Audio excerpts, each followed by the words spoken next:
The toll from the worst mass shooting in Canada's modern history, a 14-hour rampage over the weekend, has risen to 22 from 19, police say. The victims include a 17-year-old, a pregnant healthcare worker and a veteran Royal Canadian Mounted Police (RCMP) officer. Authorities are yet to determine a motive for the crime. Police say the gunman knew some of the victims. The gunman, a 51-year-old man, was killed in a confrontation with police. During the attack he wore an authentic RCMP police uniform and drove a look-alike police vehicle, authorities said. Nova Scotia RCMP updated the death toll from the attack in a statement on Tuesday along with a rough timeline of the events. Police had previously warned the number of dead could rise as they searched the 16 separate crime scenes across north and central Nova Scotia. Their work was also slowed by the fact there were a number of fires started, about 5, according to police.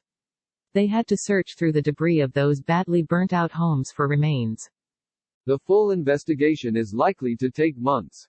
The attack began around 22:30 on Saturday, 1:30 Greenwich Mean Time, in the rural beachside community of Portapique.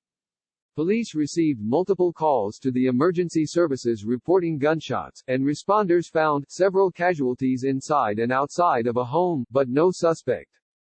They also discovered multiple sites in the immediate area, including structures and vehicles that were on fire. The suspect's vehicle was found at the crime scene where 23-year RCMP veteran Const Heidi Stevenson was killed in the line of duty. Victims were also found in the communities of Wentworth, Debert, Shubenacadie, Milford and Enfield, where police shot the gunman dead. Little is known about what motivated the suspect, Gabriel Wortman, or why he chose his victims. Among the dead were a teacher, a home care nurse working on the front lines of the coronavirus pandemic, and an RCMP officer. A national virtual vigil will be held this week to honor the victims of the shooting, as the province is locked down due to the virus. Many other virtual vigils have since sprung up on social media as people mourn the tragedy. The first victim made public was Const Stevenson, a 23-year veteran of the force and a mother of 2. Another was Heather O'Brien, who was caring for the elderly with the non-profit Victorian Order of Nurses, Vaughan, during the provincial-wide lockdown before she was killed near her hometown of Debert, Nova Scotia. Another Vaughan employee, Kristen Beaton, was also killed during the shooting. Lisa McCulley, a mother of 2, was among the victims. McCulley had been a school teacher at Debert Elementary School, according to the school's website. Not all the victims, both men and women, according to police, have been named. Sean McLeod and his partner Alana Jenkins were among those killed. Their neighbor, Tom Bagley, also died, apparently while checking in on the couple on Sunday morning. He died trying to help, which if you knew him, you knew that was just who he was all the time. I know he meant something to so many people, his daughter Charlene Bagley said on Facebook. An online fundraiser has been set up to help pay for the funeral costs of a family of 3, Jolene Oliver, her husband Aaron, Friar Tuck and their daughter Emily Tuck. Married couple Jamie Blair and Greg Blair were killed Sunday, according to a relative. My family has been through so much, no one should have ever had to deal with this.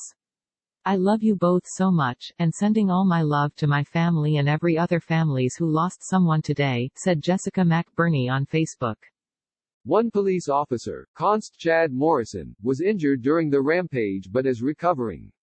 Police said on Tuesday they have information that other members of the public have been injured as well, but did not offer more details.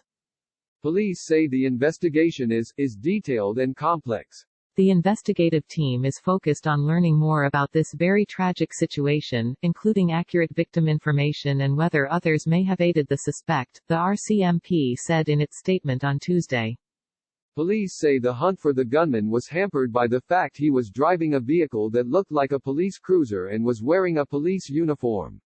How he procured both is part of the investigation. The search ended around midday on Sunday when the suspected shooter was located by police at a service station in Enfield, north of the provincial capital of Halifax. He was shot and later died. Police have faced criticism for failing to issue a province-wide emergency alert to warn residents of the danger during the rampage.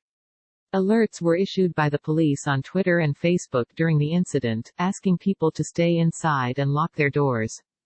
Nova Scotia Premier Stephen McNeil said on Tuesday provincial authorities did not receive a request from police for a wider alert.